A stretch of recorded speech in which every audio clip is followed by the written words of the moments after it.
WhatsApp guys, ये कहानी एक डोन परिवार की है जो सिसिली के आइलैंड पर कुछ मीटिंग कर रहे होते हैं।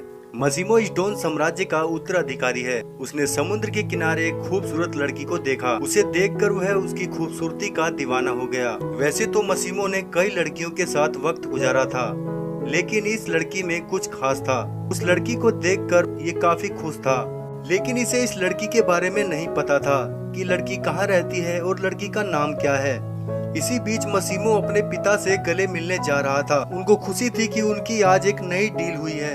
तभी उसके पिता पर किसी ने गन चला दी थी और अब मसीमो ने अपने पिता को खो दिया। मसीमो को बिजनेस के बारे में कुछ भी मालूम नहीं था। ऐसे में वो अनाथ हो चुका था। अब वो अपने बिजनेस को कैसे चलाएगा और अपने पिता की यादों को कैसे मिटाएगा। मीटिंग के दौरान मसीमो उसी लड़की के बारे में सोचता है। मसीमो को बार बार उसी लड़की का ख्याल आ रहा था। मसीमो अपने आदमी को उस लड़की की खोज में लगा देता है। मसीमो को नहीं मालूम कि वह उसे कैसे पाएगा। इसी बीच 5 साल गुजर जाते हैं। मसीमो ने अपना एम्पायर संभाल लिया है, धीरे धीरे अपने काम को सीख लिया है, पर वो उस लड़की को भुला नहीं पा रहा है और उसे ढूंढने की कोशिश कर रहा है, पर वो कहीं नहीं मिल रही है।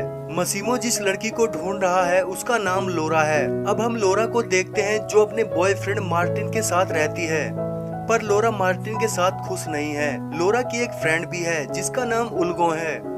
एक दिन जब उल्गो, मार्टिन और लोरा साथ में थे, तब कुछ बात पर लोरा मार्टिन से लड़ पड़ती है। लोरा वहाँ से बाहर चली जाती है। इसी बीच मसीमो वहाँ आ जाता है, क्योंकि मसीमो को पता चल चुका था कि लोरा कहाँ रहती है और वो कहाँ जाती है। तभी मसीमो उसको किडनैप कर लेता है। जब लोरा की आँख खुलती है तब वो देखती है कि वह किसी अजनबी के घर सोई हुई थी। दरअसल उसे कुछ भी समझ नहीं आ रहा था। तभी वो यहाँ से बाहर जाने लगती है। तभी वहाँ मसीमो आकर खड़ा हो जाता है। तभी लोरा उस अजनबी से पूछती है कि तुम कौन हो और तुमने इस तरह कैसे मुझे किडनैप कर लिया। उसने कहा, मैं तुम्हारे हर सवाल का जवाब दूंगा, पहले कुछ नाश्ता कर लो। लोरा ने इन सब से इनकार कर दिया और अब वो यहाँ से भागना चाहती है। उसने कई कोशिशें की पर वह कुछ कर नहीं पाई और हुआ यूं, मसीमो ने उसे जोर से पकड़ लिया और उसे सारी कहानी बयां की। उसने ये बताया कि 5 साल पहले उसने उसे देखा था और तब से लेकर आज तक उसी को ढूंढता आ रहा है, क्योंकि उसका चेहरा हमेशा उसकी आंखों के सामने आ जाता है। मसीमो यही सोचता है कि उसके पिता के मरने के बाद यही लड़की मरहम लगा सकती है। अब मसीमो लोरा से कहता है कि वो उसको प्यार करेगा। तभी लोरा कहती है कि मेरा पहले से ही बॉयफ्रेंड है और मैं उसे नहीं छोड़ सकती। मसीमो कहता है कि तुम उसकी फिक्र मत करो।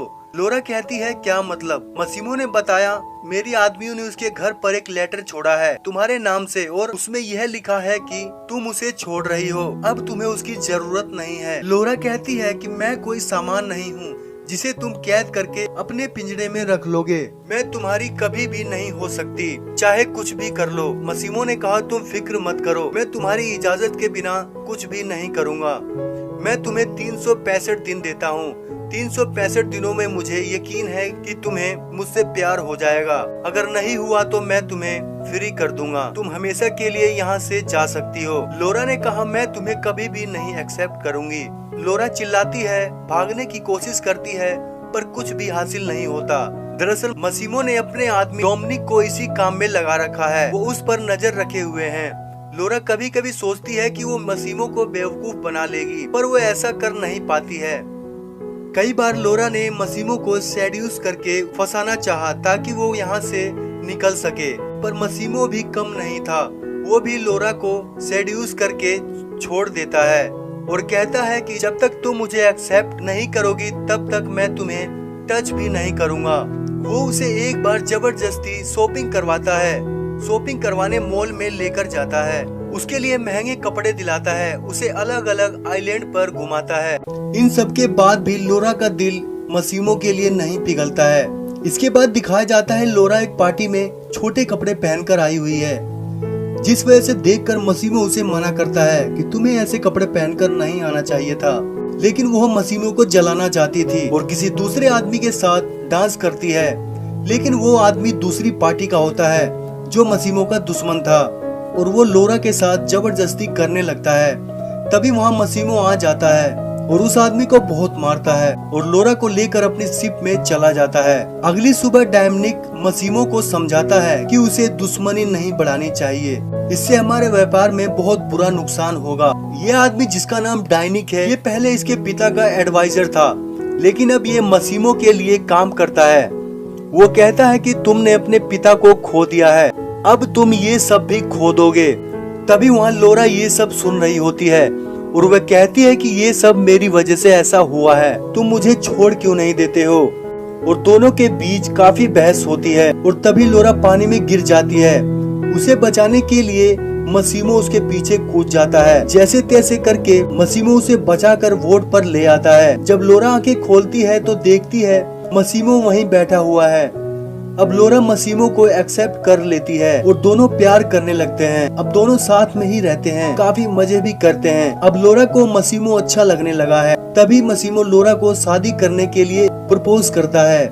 लोरा भी मान जाती है। मसीमो कहता है कि तुम अपनी फैमिली से भी मिल सकती हो। लोरा बात सुनकर खुश हो जाती है और वो अपनी फैमिली से मिलने चली जाती है। और लोरा अपनी फ्रेंड से मिलती है जिसका नाम ओल्गा होता है। वो उसको अपनी सारी बातें बता देती है। ओल्गा को ये सुनकर बहुत अजीब लगा और उसने कहा, तुम ये एक गैंगस्टर से शादी करना चाहती हो, ये शादी नहीं कैद खाना है, तुम जिंदगी भर कैद होकर रह जाओगी और तुम्हारी जिंदगी बर्बाद हो जाएगी। पर लोरा को मसीमो के अलावा और कुछ नहीं दिख रहा था। इतने में मोर्टिन उससे मिलने आता है, पर लोरा ने उससे मिलने से इनकार कर दिया। वहीं मोर्टिन उसे समझाता है कि उसने उसको ढूंढने के लिए बहुत कोशिश की, पर तुम कहीं नहीं मिली। मोर्टिन को बस उसका नोटिस मिला था, उसमें लिखा था कि लोरा उसे छोड़कर जा रही है। पर लोरा उससे कहती है कि उसको अब उससे नहीं मिलना है, हमारे बीच जो कुछ था अब खत्म हो चुका है। मोर्टिन उसका पीछा करते हुए उसके घर तक चला जाता है। जब लोरा दरवाजा खोलती है तो मसीमो मिलता है, जिसको देखकर लोरा काफी खुश हो जाती है और मोर्टिन वहाँ से चला जाता है। उसके बाद लोरा मसीमो पर गुस्सा करते हुए उसको मारती है और कहती है कि इतने दिनों से तुम मिलने भी नहीं आए। इसके बाद वो दोनों फिर से एक बार प्यार करते हैं। अब दोनों शादी की तैयारी शुरू कर दी थी। लोरा नहीं चाहती थी कि इसके पेरेंट्स को पता चले कि मसीमो करता क्या है, इसलिए उसने शादी से पहले मसीमो को अपने पेरेंट्स से मिला देती है। पर उसके पेरेंट्स को पता नहीं चल पाता है आखिर मसीमो करता क्या है। फिर से वो दोनों अपने आइलैंड पर वापस आ जाते हैं और काफी खुले समुद्र में प्यार करने लगते हैं। इसके बाद लोरा अपनी फ्रेंड को भी बुला लेती है, क्योंकि वही तो उसकी एक बेस्ट फ्रेंड है। कुछ ही दिनों में शादी होने वाली है। तभी लोरा ओल्गा से बताती है कि वो प्रेग्नेंट है, पर उसने अभी तक मसीमो को इसके बारे में नहीं बताया है, क्योंकि वो सरप्राइज देना चाहती है। फिर दोनों शॉपिंग के लिए जा रहे होते हैं। तभी डोमिनिक को कहीं से खबर लगी कि मसीमो के दुश्मन लोरा को मारने वाले हैं। ये वही लोग होते हैं जिसे मसीमो ने मारा होता है। अब वो लोरा को मारकर बदला लेना चाहते हैं कि उसने किससे पंगा लिया है। ये जानने के बाद डोमिनिक मसीमो के पास पहुंच जाता है। उसके बाद दिखाया जाता है कि लोरा की कार एक ब्रिज के नीचे से जाती है और दूसरी तरफ से देखते हैं कि वह कार बाहर ब्रिज से नहीं आती है। इससे हमें पता चलता है कि उन गुंडों ने लोरा को ब्रिज के अंदर ही मार दिया है। और हम मसीमो को देखते हैं, वह घुटने के बल गिर जाता है और रोने लगता है, लोरा के बारे में सोचता रहता है। दोस्तों, ये मूवी यहीं पर खत्म हो जाती है। ऐसी और मूवी देखने के लिए हमारे चैनल को सब्सक्राइब जरूर करना।